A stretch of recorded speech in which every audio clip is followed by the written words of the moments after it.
আবারও প্রশ্ন করতে চাইলে করতে পারেন, পাল্টা প্রশ্ন করতে চাইলে করে ফেলেন। আমরা আপনাকে ভালোবাসি। স্যার, আমি অধ্যয়ের ব্যাপারে শিওর নই। কোনো সমস্যা নেই, আমি আপনার সমালোচনা করছি না, প্রশ্নটা করেন। আর আমি এখানে সঠিক কথাগুলো বলছি। আপনি যদি ভুল রেফারেন্স দিয়ে থাকেন তাহলে আমি সেটাকে শুধরে দেবো। বলছি না যেটা আপনাকে জানতেই হবে। আপনিও কম্পিউটার না, আমিও কম্পিউটার নই। তবে আমার মনে হয় এটা আছে 8 নম্বর সূরাতে। সম্ভবত সূর্য পৃথিবীর চারপাশে ঘুরছে। কোরআনের কোথাও এটা বলা নেই। আপনাকে আমিই বলছি যে আয়াতটা বলেছেন সেটা সূরা আম্বিয়া অধ্যায় 21 আয়াত নাম্বার 33। তসলিমা নাসরিন এটা বলেছিল, এছাড়াও ইসলামের অনেক সমালোচকও বলেছিল। অধ্যায় 8 মানে সূরা আনফালের কোথাও বলা হয়নি যে সূর্য ঘুরছে। কোনো আয়াতেই বলছে না সূর্য ঘুরছে। এর কাছাকাছি যে আয়াতটা পাবেন, যদি আরবি না জানেন তাহলে কোরআনের অনুবাদ পড়েন, এটা সূরা আম্বিয়া। আপনার রেফারেন্সটা ছিল কাছাকাছি, মাত্র 11টা আয়াতের পার্থক্য। আপনার রেফারেন্সটা ছিল সঠিক, অধ্যায় নাম্বারটা সেটা 21, তবে আয়াতটা 22 নাম্বার ছিল না, সেটা ছিল 33। আপনার কাছে কোরআন আছে? না, অধ্যায় নম্বর 21 আয়াত 22, ঈশ্বর বিশ্ব জগৎকে নিয়ন্ত্রণ করেন। আচ্ছা, আরেকটা, ঈশ্বর মহাবিশ্বকে নিয়ন্ত্রণ করেন। এখন আমি আপনাকে বলি, বিজ্ঞান এখনো এতটা উন্নত হয়নি যে আল্লাহ সুবহানাহু ওয়া তাআলা সম্পর্কে কিছু জানাতে পারবে। একটা লেকচার দিয়েছিলাম, is the Quran God's word. সেখানে বৈজ্ঞানিকভাবে প্রমাণ করেছি যে আল্লাহ সুবহানাহু ওয়া তাআলা আছেন। ভলান্টিয়ারদের অনুরোধ করবো ওনাকে একটা ভিডিও ক্যাসেট দিতে। ভাই আশরাফকে অনুরোধ করছি, আপনি ভলান্টিয়ারদের বলেন আমি আপনাকে গিফট করব একটা video cassette, is the Quran God's word. সেখানে বেশ কিছু বৈজ্ঞানিক বিষয় নিয়ে আমি বলেছি, আর আমি প্রমাণ করেছি বিজ্ঞান দিয়ে যে আল্লাহ সুবহানাহু ওয়া তাআলা অবশ্যই আছেন। তাই আজকের বিজ্ঞান আর সেরা বিজ্ঞানীরা ঈশ্বরকে তারা বাদ দিচ্ছেন না, তারা ঈশ্বরের নকল রূপগুলো বাদ দিচ্ছেন। লা ইলাহা, তারা আল্লাহকে বাদ দিচ্ছেন না, বরং ঈশ্বরের নকল রূপগুলোকে তারা বাদ দিচ্ছেন। লা ইলাহা ইল্লাল্লাহ। বুঝলেন? পৃথিবীর সেরা বিজ্ঞানীরা এটা বলছেন। তারা সবাই ঈশ্বরে বিশ্বাস করেন, বেশিরভাগ। কেউ কেউ হয়তো বিশ্বাস করে না, তবে বেশিরভাগ বিজ্ঞানী মানেন একজন সৃষ্টিকর্তা অবশ্যই আছেন। বিশ্বজগৎ কিভাবে সৃষ্টি হয়েছে? বর্তমানের বিজ্ঞান আমাদের বলছে যে এই বিশ্বজগৎ কিভাবে সৃষ্টি হয়েছে। কিভাবে? বিগ ব্যাং এর মাধ্যমে। ঠিক? হ্যাঁ, খুব ভালো, বিগ ব্যাং। আর বর্তমানের বিজ্ঞান বলে যে একেবারে প্রথম দিকে ছিল বিন্দু, পুরো বিশ্বজগৎ, তারপর সবকিছু আলাদা হয়ে গেল, একটা বিস্ফোরণ, সেখান থেকে হলো গ্যালাক্সি, তারপর হলো নক্ষত্র, বিভিন্ন গ্রহ, চাঁদ, সূর্য, আমাদের এই পৃথিবী। এটাকেই বলা হয় বিগ ব্যাং। আমরা এই বিগ ব্যাং সম্পর্কে কবে জানতে পেরেছি? 20 বছর, 30 বছর, 40 বছর আগে। ঠিক? হ্যাঁ, ঠিক। আল্লাহ পবিত্র কোরআনে বলেছেন সূরা আম্বিয়া অধ্যায় নম্বর 21 আয়াত নম্বর 30। আল্লাহ 1400 বছর আগে বলেছেন, আল্লাহ বলেছেন যে অবিশ্বাসীরা কি এটা দেখে না আকাশমণ্ডলী আর পৃথিবী ওতপ্রোতভাবে মিশেছিল? অবিশ্বাসীরা কি দেখে না আন্না সামাওয়াতি ওয়াল আরদা, যে আকাশমণ্ডলী ও পৃথিবী মিশেছিল, আমি তাদের পৃথক করে দিলাম? তাহলে আল্লাহ বলছেন আকাশ আর পৃথিবী একসাথে ছিল, আমি তাদের আলাদা করে দিলাম। বিজ্ঞানীরা এখন এই বিগ ব্যাং সম্পর্কে বলছেন, আর কোরআন 1400 বছর আগেই সেটা সংক্ষেপে বলেছে। এ কথা কে বলতে পারেন? বিজ্ঞান তো সে সময় উন্নত ছিল না। কে? আমাদের স্রষ্টা। এভাবে পুরো একটা লেকচার দিয়েছি। আপনি আমার ভিডিও ক্যাসেট দেখেন, কোরআন অ্যান্ড মডার্ন সায়েন্স আর is the Quran God's word. ইনশাআল্লাহ যদি আপনি খোলা মন নিয়ে দেখেন তাহলে আপনিও এটা মানবেন আল্লাহ একজন আর তিনি বিশ্বজগতের স্রষ্টা। ধন্যবাদ। আপনি যে কোনো প্রশ্ন করতে পারেন, আমার কখনোই খারাপ লাগবে না। আমি জানি আপনার কথা পরস্পর বিরোধী না হলেও কোনো সমস্যা নেই। এটা আমার কাজ, আমি একজন দায়ী, এটা আমার পেশা। আমার সমালোচনা করতে পারেন, কোরআনের সমালোচনা করতে পারেন। আমার বয়স কম, এগুলো আমি নিতে পারবো, আলহামদুলিল্লাহ, কোনো সমস্যা নেই। আমি কখনোই বিরক্ত হব না। আপনি যে কোনো প্রশ্ন করতে পারেন, কোনো সমস্যা নেই। এখন প্রশ্ন করলেন যে আমি যখন লেকচার দিচ্ছিলাম বলেছিলাম শুধু আনন্দের জন্য আমরা পশু হত্যা করব না, খেলার জন্য। শিকার করে কোনো পশুকে হত্যা করবেন না, কোনো উদ্দেশ্য ছাড়া নয় যে শিকার করে মজা পেলেন। এখন আমরা ননভেজ শুধুমাত্র স্বাদের জন্য খাই তা নয়, খাই বেঁচে থাকার জন্য। যদি বলেন পশু পাখির মাংস খাবেন না, তাহলে তো শাকসবজিও খাবেন না, তখন খাবো কিভাবে? বাঁচবো কিভাবে? আমরা বাঁচবো কিভাবে? তাহলে একটু পরিষ্কার করি, যেটা আবশ্যিক আমি সেটার কথা বলছি না, কিন্তু ধরেন একটি পশুর মাংস সুস্বাদু, আর শুধুমাত্র আমার ভালো লাগার জন্যই পশুটাকে হত্যা করছি। হয়তো খিদে লেগেছে, এটা কি পাপ হবে? যদি খাবার জন্য হয়, স্বাদ ভালো হলে কোনো সমস্যা নেই। আপনাকে তো খেতে হবে, খাবার না খেলে বাঁচতে পারবেন না, খাবার না খেলে টিকে থাকতে পারবেন না। তাই ঈশ্বর বলেছেন, এটা আছে মনুস্মৃতিতে অধ্যায় 5 অনুচ্ছেদ নম্বর 30, কিছু প্রাণীকে সৃষ্টি করা হচ্ছে খাদক হিসেবে, আর কিছুকে আমি খাদ্য। মনুস্মৃতির ব্যাপারে জানতে চাচ্ছি না, আমি তো পড়েছি। তবে আমি এটা জানতে আগ্রহী না। আমি জানতে চাচ্ছি আপনার মতামত কি? আমার এটা কি মতামত- সঠিক না ভুল? শুধুমাত্র খেতে সুস্বাদু বলে কোনো পশু হত্যা সঠিক কিনা? প্রাণী হত্যা করা মোটেও অপরাধ হবে না যদি করে থাকেন খাবারের জন্য। অনেক অনেক ধন্যবাদ। কেন? কারণ কোরআন অনুমতি দিয়েছে সূরা মাইদা অধ্যায় 5 আয়াত 1, মনুস্মৃতিও বলছে, আপনি হয়তো জানতে চান না কিন্তু অন্যদের জন্য বলছি, মনুস্মৃতির এই কথাটা আমি বিশ্বাস করি কিন্তু অন্য কথাগুলো বিশ্বাস করি না। তবে মনুস্মৃতির এই অনুচ্ছেদটা বিশ্বাস করি, অধ্যায় 5 অনুচ্ছেদ 30, সর্বশক্তিমান ঈশ্বর কিছু প্রাণীকে বানিয়েছেন খাদক আর কিছুকে খাদ্য।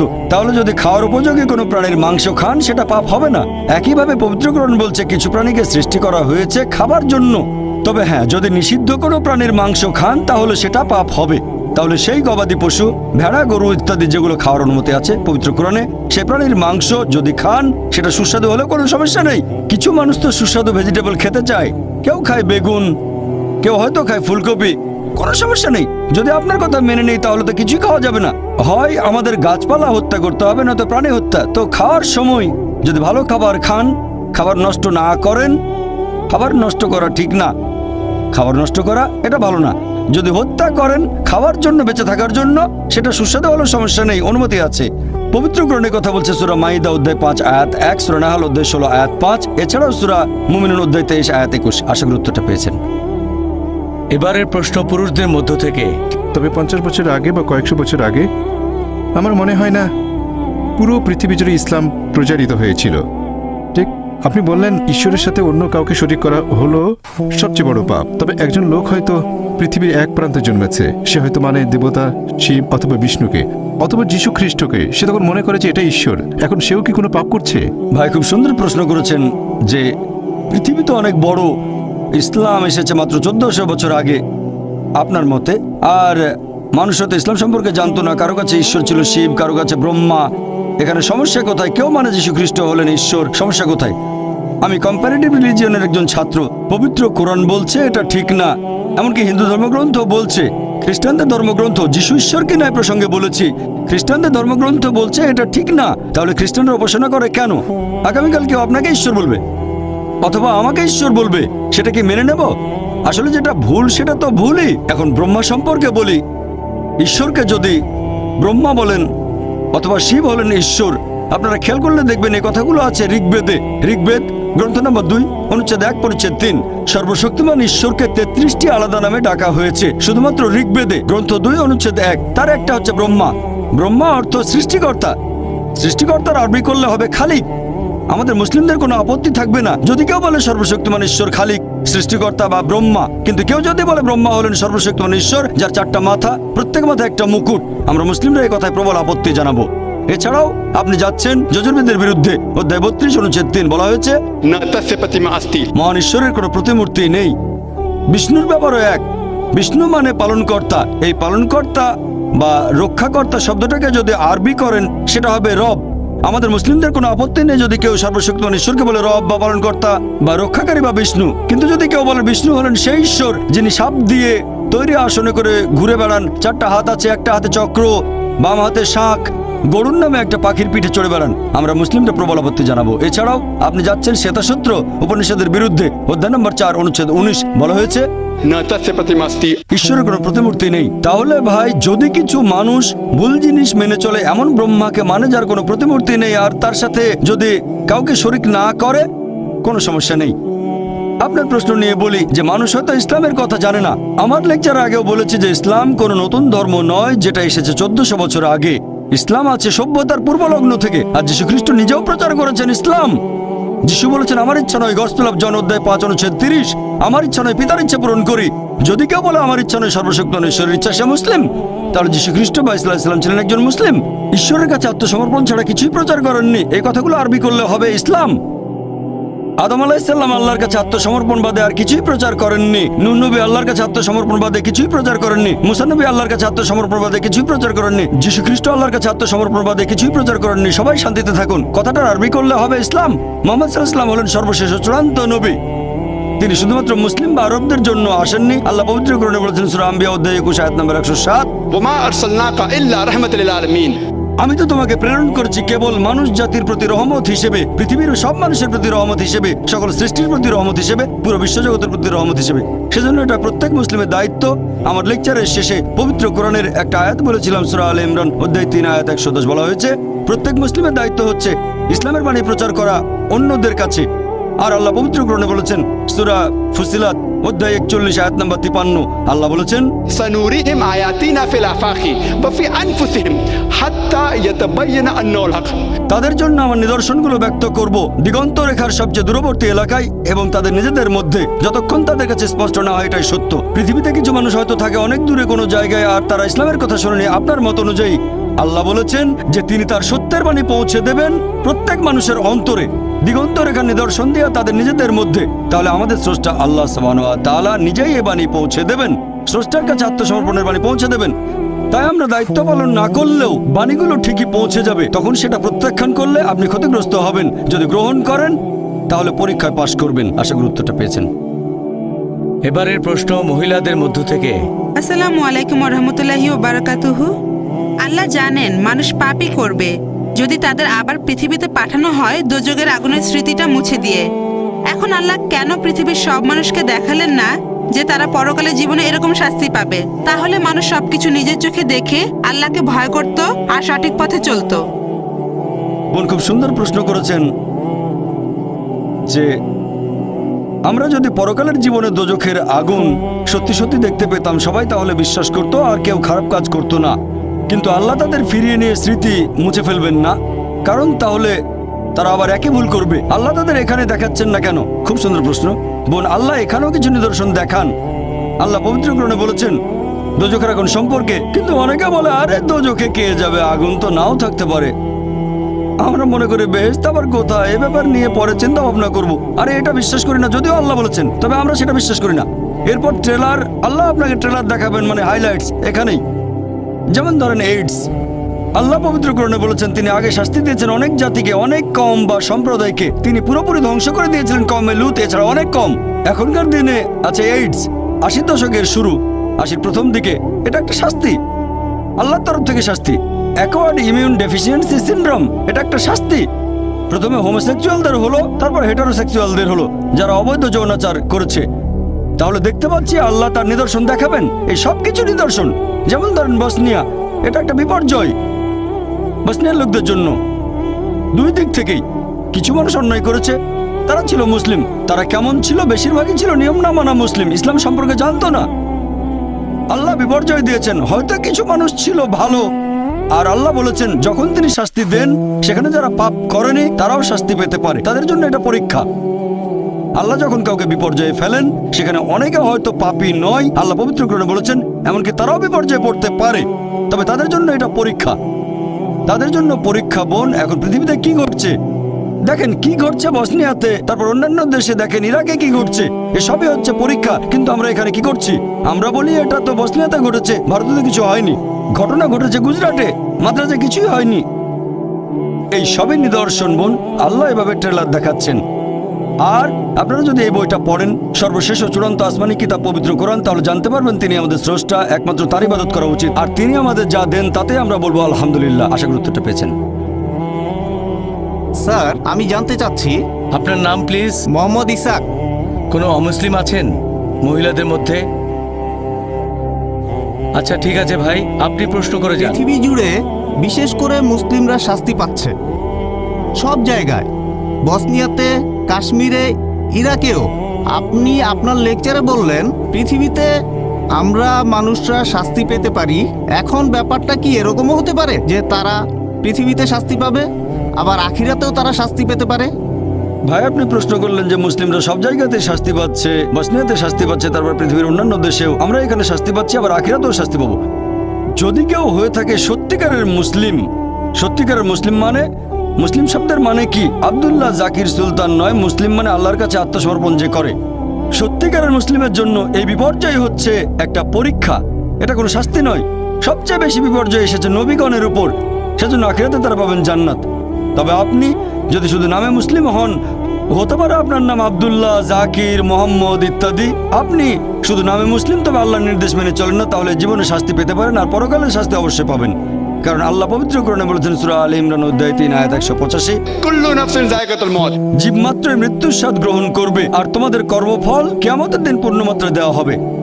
শাস্তির অংশবিশেষ এখানে পেতে পারেন, আর বাকিটা আখিরাতে। শাস্তির অংশবিশেষ বসনিয়ার যে ঘটনা সেটা অংশবিশেষ, বাকিটা আখিরাতে, চূড়ান্ত বিচার পরকালে। অথবা আপনি বিপর্যয়ে পড়তে পারেন, আল্লাহ হয়তো আপনার পরীক্ষা নিচ্ছেন এখানে, আর আখিরাতে পাবেন জান্নাত। তাহলে আল্লাহর আদেশগুলো মেনে চললে সত্যের পথে থাকবেন, যাই ঘটুক না কেন আপনি বলবেন আলহামদুলিল্লাহ। আশা করি উত্তরটা পেয়েছেন। লেকচার শুনতে এসেছি আর আপনার যুক্তিগুলো সব মেনে আপনার নাম নিয়েছি। আর পেশা বলুন। মুর্তুজা, আমার নাম মুর্তুজা আর আমি MBA পড়ছি। আমার একটা ছোট প্রশ্ন আছে। আপনি এই লেকচারে বললেন যে আল্লাহ তাআলা জানেন যে প্রত্যেক মানুষ ভবিষ্যতে কোন কোন কাজ করবে। আমরা আমাদের ভবিষ্যতে কি করব? এই পৃথিবী কেন সৃষ্টি হয়েছে? আমি কোথায় পৌঁছাবো? আমি পরের মুহূর্তেও কি করব সেটা আগে থেকেই ঠিক, তাই না? এখন পরীক্ষার শব্দটা কি এখানে সঠিক? কারণ আমরা যখন পরীক্ষা দেওয়ার কথা বলি যুক্তির সাথে, তাহলে পরীক্ষা এমন একটা জিনিস যার ফলাফল আগে জানা যায় না। এখন আমরা যখনই পরীক্ষার শব্দটা বলি সেখানে ফলাফল অজানা, তাহলে এটা কি সঠিক? কারণ যদি এটা জানা থাকে, আল্লাহ জানেন এর ফলাফলটা কি হবে, আমাদের প্রত্যেকের কি হবে, আর আমরা কে কোথায় যাব, তাহলে আমরা এখানে এসেছি কেন? স্যার আপনার আরেকটু প্রশ্নটা বুঝতে পেরেছি। একবার একটা প্রশ্ন প্লিজ। না, এই প্রশ্নটাই শেষ করতে চাই। প্রশ্নটা কমপ্লিট করবেন। হ্যাঁ, আর ছোট একটা লেকচার ধরেন দিয়ে ফেললেন। আপনি একজন বিজ্ঞানী, আপনি কেন একটা গবেষণা করবেন কিন্তু আপনি জানেন ফলাফলটা কি, তাহলে এখানে এই গবেষণা করার প্রয়োজন কি? ভাই আপনি প্রশ্ন করলেন, ইনশাআল্লাহ অমুসলিম ভাই বোনদের প্রশ্ন করার সুযোগ দেন। আমরা অমুসলিমদের প্রশ্নের উত্তর দিতে চাই। ভলেন্টিয়ারদের বলবো অমুসলিমদের সামনে নিয়ে আসেন। কোনো অমুসলিম থাকলে আপনারা লাইন ভেঙে সামনে আসেন, আমাকে প্রশ্ন করতে পারেন, আমরাও সেটা চাই। ভাই মুর্তজা প্রশ্ন করলেন, যখন কোনো একটা পরীক্ষা নেওয়া হয় ফলাফল আগে থেকে জানা থাকে না, ফলাফল জানা থাকলে পরীক্ষা হলো কোথায়? একটা সায়েন্টিফিক টেস্টের রেজাল্ট আগে জানা থাকে না, রেজাল্ট আগে জানলে পরীক্ষাটা হলো কোথায়? সুন্দর প্রশ্ন। কেউ আল্লাহকে পরীক্ষা করবে না, আল্লাহ সব ফলাফল জানেন, তবে আল্লাহ এই পরীক্ষাটা দিচ্ছেন না, পরীক্ষা দিতে হবে আমাদের। আপনি আমি আগে ফলাফল জানি না, আমি আমার ফলাফলগুলো জানি না, আমি জানি না বেহেশতে যেতে পারবো কিনা। যদি জানতাম বেহেশতে যাব তাহলে আজকে কষ্ট করে মাদ্রাসে আসতাম না। এই পৃথিবীর বিভিন্ন দেশে যায়, আমার অনেক পরিশ্রম হয়, আমি তো জানি না আমার জন্য বেহেশত নিশ্চিত কিনা। যদি জানতাম নিশ্চিত বেহেশতে যাব তাহলে খালি খালি কেন ডাক্তারি ছেড়ে দিয়ে দাওয়া দেবো? আমি জানি না, আমি নিশ্চিত না যে বেহেশতে যেতে পারবো কিনা। আমি আল্লাহ তাআলার কাছে দয়া প্রার্থনা করছি, আমাকে দয়া করো, বেহেশতে দাখিল করো। আমি আল্লাহ তাআলার কাছে দোয়া করছি। এভাবে বলবো না যে আমি খুব ভালো তাই তা বেহেশতে চলে যাব। যে মানুষটা পরীক্ষা দিচ্ছে সে আগে থেকে ফলাফল জানে না। আপনি জানেন না বেহেশতে যাবেন না দোজখে, আমিও জানি না, তবে আল্লাহ জানেন। আমি আমার লেকচারে একটা উদাহরণ দিয়েছিলাম। একজন টিচার যখন পরীক্ষা নিচ্ছেন, অনেক সময় টিচার ফলাফলটা অনুমান করতে পারেন। টিচার জানেন এই ছাত্র পরীক্ষায় ফার্স্ট হবে, তারপরে এই ফেল করতে পারে। তাহলে কি বলবেন যে আমি পরীক্ষা দিতে যাব না? পরীক্ষা দেবেন আপনি, টিচার পরীক্ষা দেবেন না। এখন বিজ্ঞানী যখন কিছু গবেষণা করেন, সেই বিজ্ঞানী আগে থেকে ফলাফলটা জানেন না, সেজন্য তিনি গবেষণা করেন। আল্লাহ সুবহানাহু ওয়া তাআলা কোনো বিজ্ঞানী নন, আমাদের নিয়ে গবেষণাও করছেন না, এটা ভুল ধারণা। আল্লাহ আমাদের নিয়ে এক্সপেরিমেন্ট করছেন না। আল্লাহ সুবহানাহু ওয়া তাআলা আমাদের স্রষ্টা, বিশ্বজগতের স্রষ্টা। তিনি দুনিয়াতে সৃষ্টি করেছেন আমাদেরকে, এই মানুষকে, যাদের রয়েছে স্বাধীন ইচ্ছা, তিনি জানেন। এখন তিনি আমাদের এই পৃথিবীতে জীবন দিয়েছেন, কারণ যদি তিনি এভাবে আমাদের পরীক্ষা না করেন তাহলে শেষ বিচারের দিনে আপনি আল্লাহ তাআলাকে প্রশ্ন করবেন, আমাকে কেন দোজখে পাঠালেন? যদি আল্লাহ দোজখে পাঠান, এটা আল্লাহ জানেন, আমি জানি না, তাহলে এটা পরীক্ষা। আর আমি আমার লেকচারে বলেছি যে আল্লাহ সুবহানাহু ওয়া তাআলা সুবিচার করেন। এখানে আল্লাহ কোনো রকম পরীক্ষা দিচ্ছেন না, আমাদেরকে আল্লাহর কোনো প্রয়োজন নেই। আল্লাহ এমনিতেই সবচেয়ে মহান, আমরা এখানে পরীক্ষা দিচ্ছি আর আমরা ফলাফলটা জানি না। যেহেতু ফলাফল জানি না, সেজন্য আমরা যথাসাধ্য চেষ্টা করছি। আর আমরা আল্লাহ তাআলার কাছে দোয়া করব, তিনি যেন আমাদের দয়া করেন, আমাদের ক্ষমা করেন, বেহেশতে দাখিল করেন। আমিন। এবারে পরের প্রশ্ন পুরুষদের মধ্য থেকে। আমার নাম শক্তিবেল, MIT-তে বিটেকের ছাত্র। স্যার, আপনি বললেন ঈশ্বর বলেছেন আমি সব পাপ ক্ষমা করব, কিন্তু আমার সাথে শরিক করাকে ক্ষমা করব না। শুধুমাত্র ইসলামের অনুসারীরা আল্লাহকে মেনে চলে, আর অন্যান্য ধর্ম যেমন হিন্দুইজমে আমরা আল্লাহকে মেনে চলছি না। তাহলে আপনার দৃষ্টিতে আমরা পাপী? ভাই প্রশ্ন করলেন যে আল্লাহ যে কোনো অপরাধ ক্ষমা করতে পারেন যদি তিনি চান। এমন না যে ক্ষমা করবেনই, এমন না যে আল্লাহকে বিশ্বাস করলে আপনি যে কোনো পাপ করতে পারেন। তিনি চাইলে অবশ্যই ক্ষমা করতে পারেন, তবে শিরক করার অপরাধ কখনো ক্ষমা করবেন না। এখন অমুসলিমরা আল্লাহকে বাদ দিয়ে অন্য কারো উপাসনা করে। আল্লাহ মানে সত্যিকারের একজন ঈশ্বর, তাকে যে কোনো নামে ডাকতে পারেন। আল্লাহ কোরআনে বলেছেন সূরা ইসরা অধ্যায় 17 আয়াত নাম্বার 110, কুলিদুল্লাহ আবিদুর রহমান আইয়ামা তাদুফাল আল আসমাউল হুসনা। তোমরা তাকে আল্লাহ নামে ডাকো অথবা রহমান, যে নামেই ডাকো, সকল সুন্দর নাম সমূহ তো তারই, তবে নামটা হতে হবে সঠিক।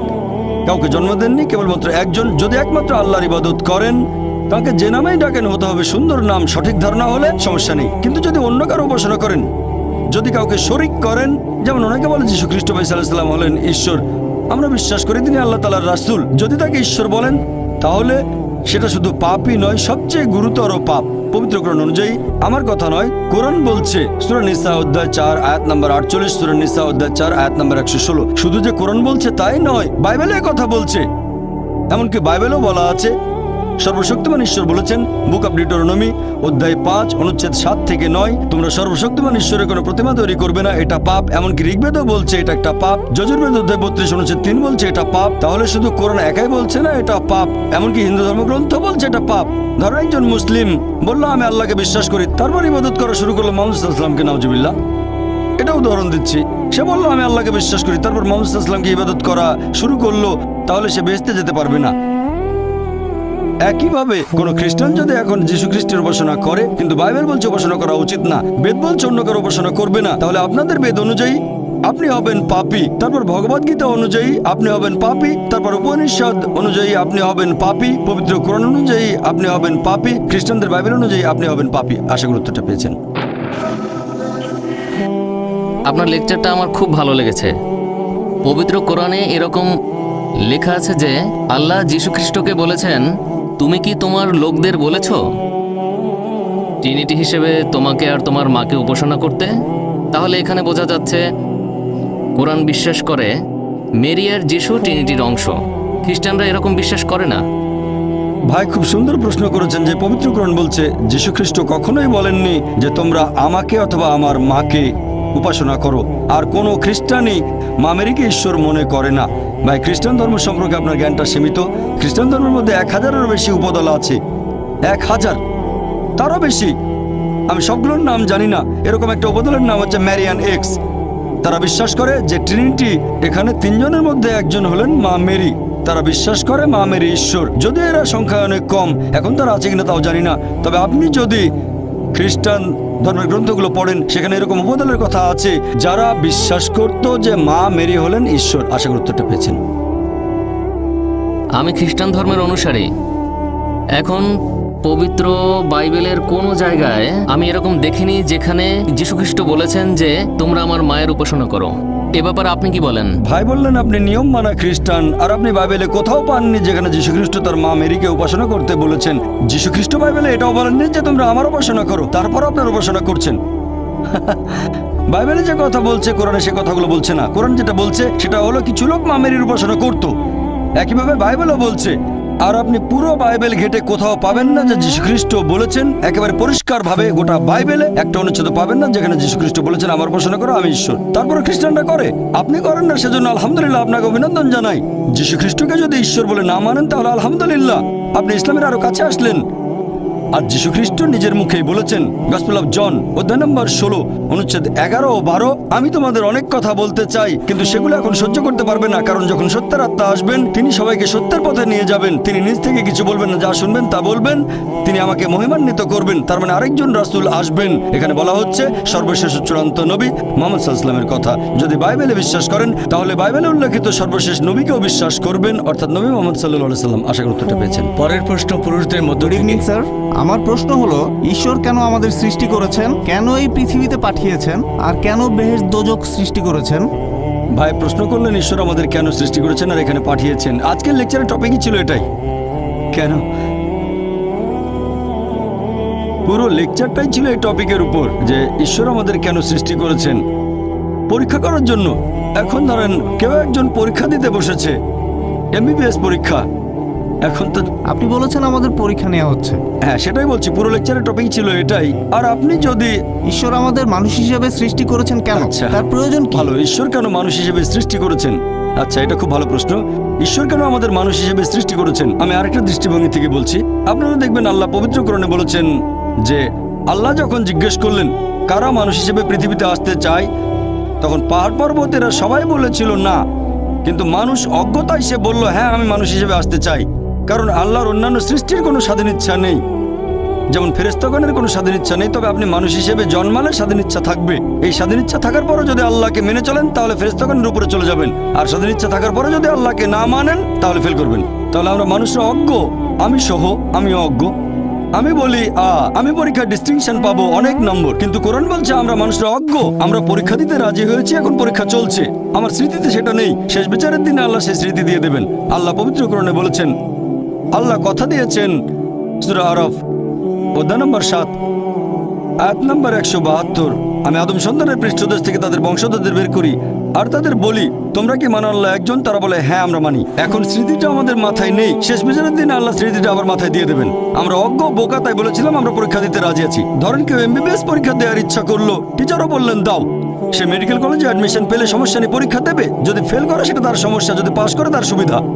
বুঝতে পারলেন? এক একজনের পরীক্ষা এক এক রকম, কে কেমন প্রশ্ন পাবে সেটা নির্ভর করবে টিচারের উপর। এভাবে বলবেন না যে স্যার আমাকে এই প্রশ্নটা দিলেন কেন, এটা পুরোপুরি সেই টিচারের হাতে।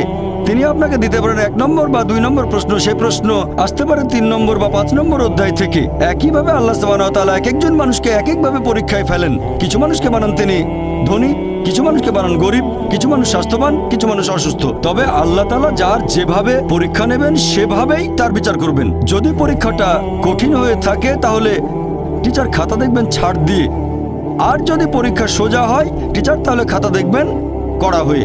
একইভাবে আল্লাহ সুবহানাহু ওয়া তাআলা যাকে যে সুযোগ সুবিধা দিয়েছেন তার উপর নির্ভর করে বিচার করবেন, আর তিনি শ্রেষ্ঠ সুবিচারক। আশা করি উত্তরটা পেয়েছেন। এবারে শেষ প্রশ্ন, আপনি কি প্রশ্ন করবেন ভাই? ঠিক আছে, এটাই হবে আমাদের শেষ প্রশ্ন, তারপর অনুষ্ঠান শেষ করব। আপনার লেকচার নিয়ে প্রশ্ন। আপনি এক জায়গায় বলেছিলেন যে ফেরেশতাদের স্বাধীন ইচ্ছে নেই, কিন্তু পবিত্র কোরআনে সূরা বাকারাতে আমি পড়েছি যে আল্লাহ তাআলা আদেশ করার পরও ইবলিস আদমকে সিজদা করেনি। তাহলে তো ইবলিসের স্বাধীন ইচ্ছা আছে, একটু ব্যাখ্যা করেন। মাশাআল্লাহ, ভাই বিবেক অনেক কিছু জানেন, কোরআন পড়েছেন মাশাআল্লাহ। ভাই বিবেক পবিত্র কোরআন পড়েছেন, আর আপনার কথা মানছি যে সূরা বাকারা, আপনি কোরআনের একটা আয়াত বললেন, সূরা বাকারা অধ্যায় 2 আয়াত 34, আল্লাহ বলেছেন আমি ফেরেশতাদের বললাম সিজদা করো, সবাই সিজদা করলো শুধু ইবলিস বাদে। এই কথা শুধু সূরা বাকারা নয়, কোরআনে সব মিলিয়ে অন্তত 7 বার বলা হয়েছে। সূরা আরাফ অধ্যায় নম্বর 7, সূরা হিজর অধ্যায় 15, সূরা কাহাফ অধ্যায় 18, একই কথা। আমি ফেরেশতাদের বললাম সিজদা করো, সবাই সিজদা করলো শুধু ইবলিস বাদে। সেখানে ইবলিস আপত্তি জানালো। তাহলে এখান থেকে আমরা বুঝতে পারছি যে ইবলিস, কোরআনের অনুবাদ পড়লে বুঝবেন, আপনি মনে করছেন ইবলিস ফেরেশতাদের মধ্যে একজন, অনেকে মনে করে। তবে যদি দেখেন সূরা কাহাফ অধ্যায় 18 আয়াত 50 বলা হয়েছে যে আমি ফেরেশতাদের বললাম সিজদা করো, তারা সবাই সিজদা করলো শুধু ইবলিস বাদে, আর ইবলিস জিনদের একজন। বুঝলেন? তাহলে ইবলিস হলো জিন। এখন বলতে পারেন ভাই জাকির 7 আয়াতে আল্লাহ ফেরেশতাদের বলছেন সিজদা করো, সবাই সিজদা করলো ইবলিস বাদে, বোঝানো হচ্ছে ইবলিস একজন ফেরেশতা। কোরআন বলছে ইবলিস জিন। এটা পরস্পর বিরোধী। ঠিক, পরস্পর বিরোধী, কারণ এটা অনুবাদ। আরবি ভাষায় একটা নিয়ম আছে যাকে বলা হয় তাগলিবের নিয়ম। তাগলিব মানে সংখ্যাগরিষ্ঠদের কথা বলা হলে সংখ্যালঘুদের কথা নাও বলা হতে পারে। যেমন ধরেন এক জায়গায় 99 জন ডাক্তার আর একজন ইঞ্জিনিয়ার, আমি যদি বলি সব ডাক্তার উঠে দাঁড়ান, তার মানে সে ইঞ্জিনিয়ারও দাঁড়িয়েছে, কারণ তাগলিবের নিয়ম অনুযায়ী আরবি ব্যাকরণের সংখ্যাগুরুর কথা বলা হলে সংখ্যালঘুর কথা বলা হয় না। এভাবে বলতে হবে না যে সব ডাক্তার আর একজন ইঞ্জিনিয়ার দাঁড়ালেন। তবে বাংলা ভাষায় যদি বলি সব ডাক্তার উঠে দাঁড়ালেন, তার মানে সব ডাক্তার দাঁড়িয়েছেন কিন্তু ইঞ্জিনিয়ার না। পবিত্র কোরআনে কোথাও বলা হয়নি যে ইবলিস একজন ফেরেশতা, কোথাও না। আমরা কোরআনের অনুবাদ পড়ছি আর আরবি ব্যাকরণটা জানি না, সেজন্য আমরা মনে করি, অনেক মানুষও এরকম মনে করে থাকে। তবে কোরআন পরিষ্কার করেছে সূরা কাহাফ অধ্যায় 18 আয়াত 50 যে ইবলিস হচ্ছে জিন, আর মানুষের মতো জিনদেরও স্বাধীন ইচ্ছা আছে। তাহলে সেখানে ফেরেশতাগণের মধ্যে একজন জিনও উপস্থিত ছিল, সে ছিল ইবলিস। তখন খুব ধার্মিক ছিল, তবে সে উদ্ধত যে কেন আমি আদমকে সিজদা করবো, সে তো মাটি দিয়ে তৈরি, আমি তৈরি আগুন থেকে। উদ্ধত, এ কারণে সে আল্লাহকে অমান্য করেছিল। ইবলিস হচ্ছে জিন। এখন জিন এবং মানুষের স্বাধীন ইচ্ছা আছে, তারা আল্লাহকে অমান্য করতে পারে। ইবলিসও আল্লাহকে অমান্য করেছিল, এজন্য তাকে বিতাড়িত করা হয়েছে, আর সে হলো সবচেয়ে বড় শয়তান। সে এখন মানুষকে প্রলুব্ধ করতে চায় যারা আল্লাহর পথে আছে, আর সে চায় মানুষ যেন আল্লাহ তাআলাকে স্মরণ না করে। আশা করি উত্তরটা পেয়েছেন। আমরা এবারে, আমি শুধু একটা কথা বলবো স্যার। কিন্তু আমাদের স্যার সময় তো মাত্র শেষ। 1 মিনিট স্যার, প্রশ্ন না স্যার, আচ্ছা মাত্র 1 মিনিট স্যার, 1 মিনিট স্যার, 1 মিনিটে আমি কথাটা বলে শেষ করব। ঠিক আছে, বলেন তাড়াতাড়ি। আমি মোহাম্মদ খাজা মুনির, রিটায়ার্ড অফিসার, মাদ্রাজ ইউনিভার্সিটি।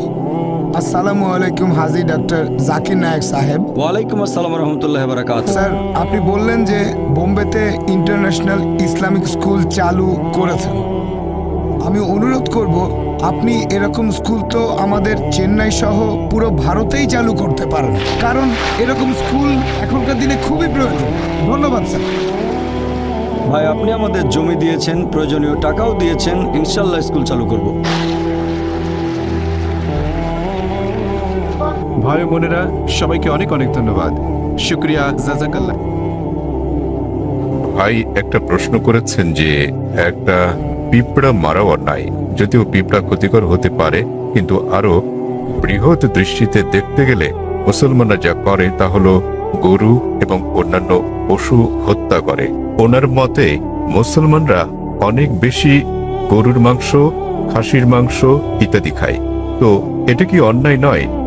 কারণ গীতা, বাইবেল, কোরআন সব জায়গায় বলা আছে যে আপনাকে সকল প্রাণীর প্রতি দয়া দেখাতে হবে, কিন্তু এটা করা হচ্ছে না। ভাই যে প্রশ্নটা করলেন যে একটা পিঁপড়া মারাও অন্যায় এবং জীবন্ত প্রাণী মারাও অন্যায়, তো কেন মুসলিমরা মাংস খায়, গরু, খাসি ইত্যাদি, এটা কি অন্যায় নয়? আমাদের কি দয়া দেখানো উচিত নয়? আমি ভাইয়ের প্রশ্নের প্রথম অংশের সাথে একমত এবং এটা বুঝি যে তিনি ইংরেজি বুঝতে পারেন, যদিও বলতে পারেন না।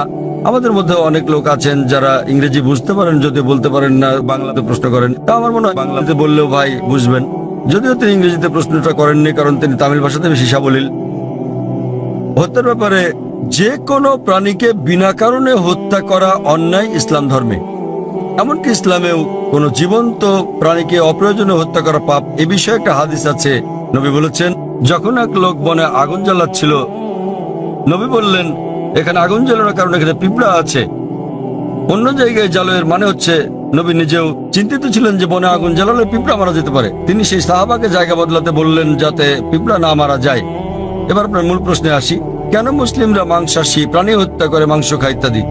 প্রথমে আমি আপনাকে বলবো যে একজন মুসলমান 100% নিরামিষী হয়েও একজন খাঁটি মুসলমান হতে পারেন।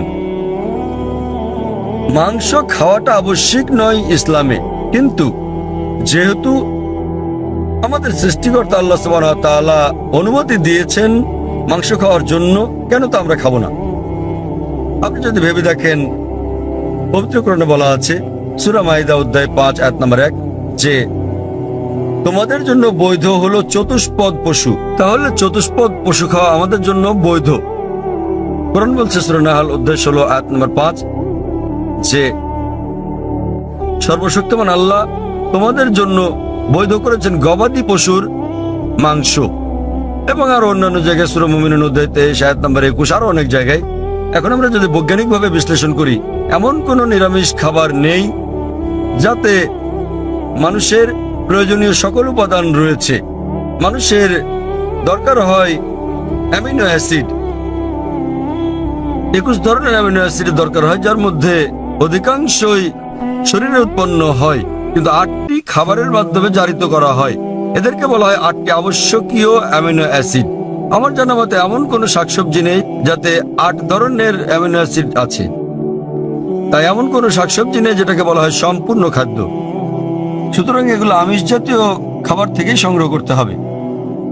আপনি যদি আরো বিশ্লেষণ করে দেখেন, আমিষ জাতীয় খাবার এটা পুষ্টিকর, ভিটামিন কে তে ভরপুর।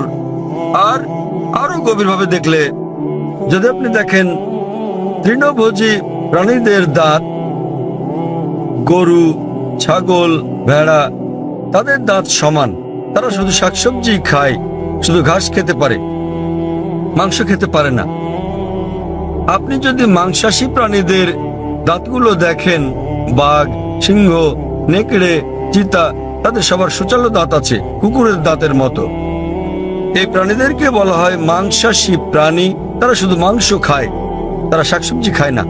আপনি যদি মানুষের দাঁতগুলো ভালো করে দেখেন, আয়নার সামনে গিয়ে, মানুষের আছে সমান দাঁত, আবার সুচালো দাঁতও আছে। যদি সর্বশক্তিমান ঈশ্বর চাইতেন যে আমরা শুধু শাকসবজি খাবো, তাহলে কেন তিনি আমাদের এই সুচালো দাঁত দিলেন? কেউ বলতে পারেন কেন? কারণ সর্বশক্তিমান ঈশ্বর চান যে আমরা দুটোই খাই, মাংসও খাই, শাকসবজিও খাই। মাংস তিনি যদি চাইতেন যে আমরা শুধু শাকসবজি খাবো, তাহলে তিনি কেন সুচালো দাঁত দিলেন? আবার আপনি যদি মানুষের পরিপাকতন্ত্রটাকে বিশ্লেষণ করে দেখেন, এটা উভয় খাদ্যই হজম করতে পারে, সবজি এবং আমিষ জাতীয় খাবার। তৃণভোজী প্রাণীদের পরিপাকতন্ত্র, গরু, ছাগল, ভেড়া, এরা শুধু শাকসবজি জাতীয় খাবারই হজম করতে পারে, মাংস হজম করতে পারে না। আবার মাংসাশী প্রাণীদের পরিপাকতন্ত্র দেখেন, সিংহ, বাঘ, নেকড়ে শুধু মাংসই হজম করতে পারে, শাকসবজি হজম করতে পারে না। কিন্তু মানুষের পরিপাকতন্ত্রে আছে ক্ষুদ্রান্ত্র এবং বৃহদান্ত্র। এটা উভয় খাদ্য হজম করতে পারে, সবজি আবার আমিষ জাতীয় খাবার, মাংস জাতীয় খাবার। সর্বশক্তিমান ঈশ্বর যদি চাইতেন আমরা খাঁটি নিরামিষী হই, কেন তিনি আমাদের এমন পরিপাকতন্ত্র দিলেন যা উভয় খাদ্য হজম করতে পারে? কিন্তু এটাই স্বাভাবিক। তো আপনি ভেবে দেখেন যে সর্বশক্তিমান ঈশ্বর মানুষকে এমন ভাবে সৃষ্টি করেছেন যেন তারা সবজিও খেতে পারে আবার মাংসও খেতে পারে, নিরামিষ এবং আমিষও। আর অনেক লোকেরই ভুল ধারণা একটা আছে যে অধিকাংশ ধর্মই আমিষ জাতীয় খাবার খেতে নিষেধ করেছে। আবার হিন্দুদের অনেকেই একটা ভুল ধারণার শিকার। তারা মনে করেন যে হিন্দুত্ববাদ আমিষ জাতীয় খাদ্য খাওয়া নিষেধ করে থাকে। আসলে আপনি যদি হিন্দু ধর্মগ্রন্থগুলো পড়েন, যদি পড়েন মনুস্মৃতি অধ্যায় নম্বর 5 অনুচ্ছেদ 30, এতে আছে ঈশ্বর কিছু প্রাণীকে সৃষ্টি করেছেন খাওয়ার জন্য আর কিছু প্রাণীকে খাদ্য হওয়ার জন্য। তাই যারা খাবার হিসেবে তৈরি প্রাণী খেয়ে থাকেন তারা কোনো পাপ করছেন না। আবার মনুস্মৃতিতে উল্লেখ আছে অধ্যায় নম্বর 5 অনুচ্ছেদ 39, সর্বশক্তিমান ঈশ্বর প্রাণীদের সৃষ্টি করেছেন উৎসর্গ করার জন্য। তা যদি এই প্রাণীদেরকে খেয়ে থাকেন কোনো পাপ করছেন না। মনুস্মৃতি অধ্যায় 5 অনুচ্ছেদ 41 আছে যে উৎসর্গের প্রাণীদেরকে হত্যা করা কোনো পাপ নয়। হিন্দু ধর্মের গ্রন্থগুলোতে এরকম অনেক উক্তি আছে যেখানে আমিষ জাতীয় খাবার খাওয়ার কথা বলা হয়েছে।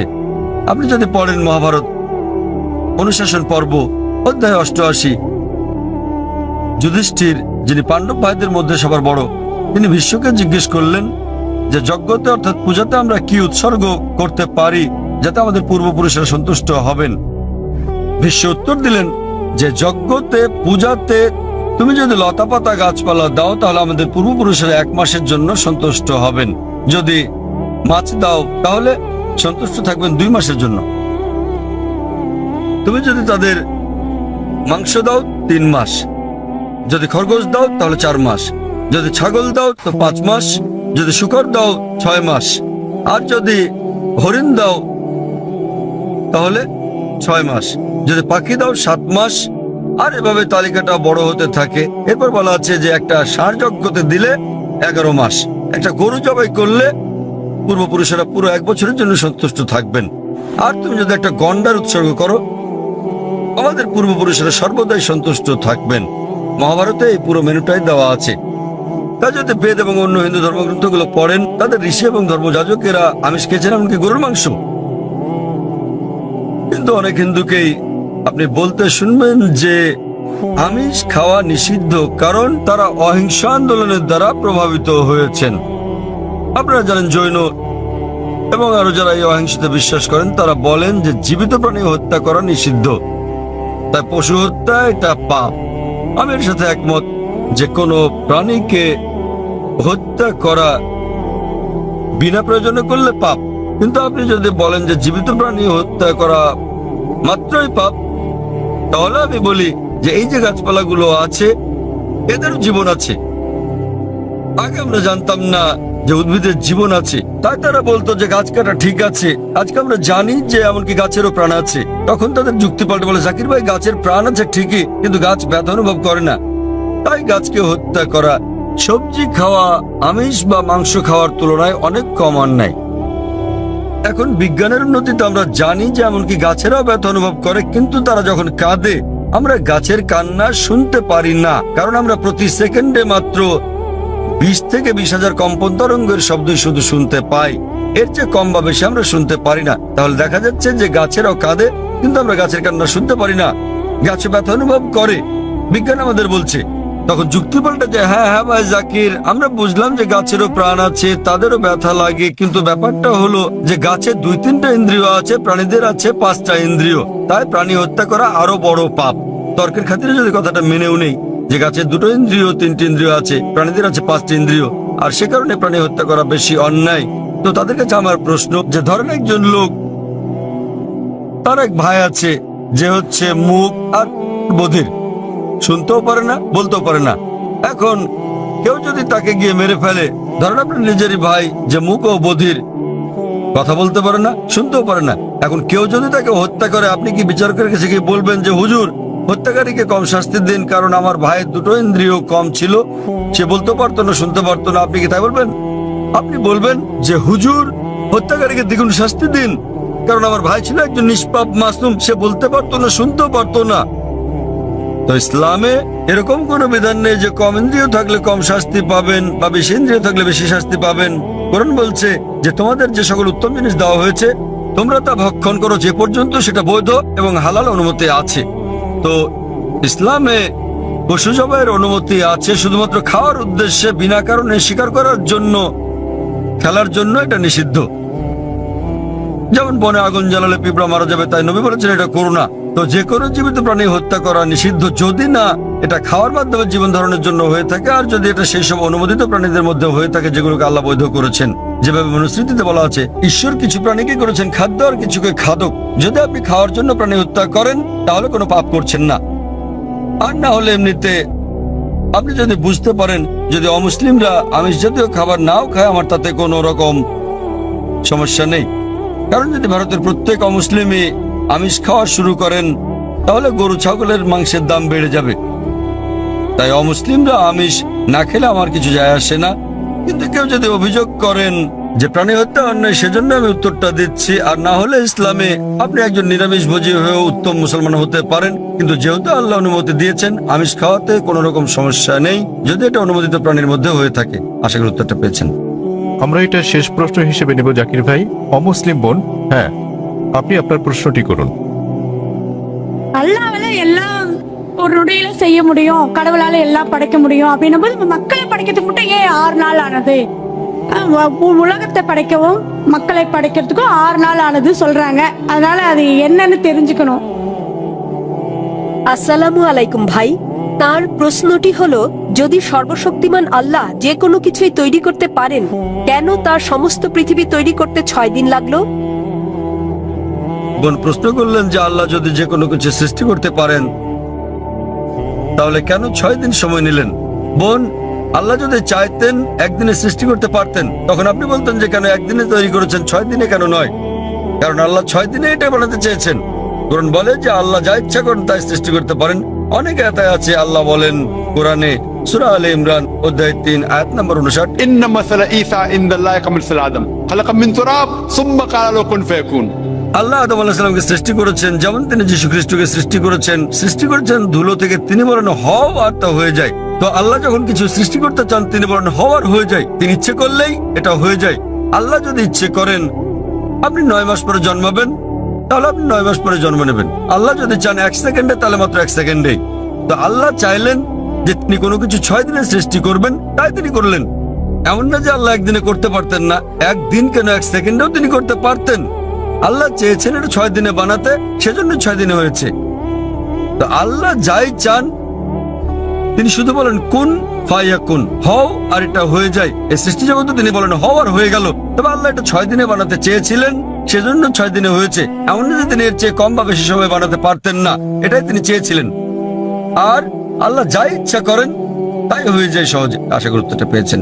এক ভাইয়ের কাছ থেকে একটা অনুরোধ এসেছে যে যারা ইসলাম গ্রহণ করেছেন, আমরা অনুষ্ঠানটা শেষ করার আগে এক ভাই নেলসন ম্যান্ডেলা তিনি গ্রহণ করেছেন ইসলাম। আমি তার হাতে কোরআনের একটি অনুবাদ তুলে দিতে চাই। আমি স্বেচ্ছাসেবক বোনদের অনুরোধ করবো তার হাতে একটি কোরআনের অনুবাদ তুলে দিতে, যে মহিলা ইসলাম গ্রহণ করেছেন। নেলসন ম্যান্ডেলাকে অনুরোধ করবো, তিনি কে আছেন? নেলসন ম্যান্ডেলা কি এখানে আছেন? হ্যাঁ, অনুরোধ করছে মঞ্চে আসার জন্য যাতে আমি আপনাকে কোরআনের অনুবাদ দিতে পারি।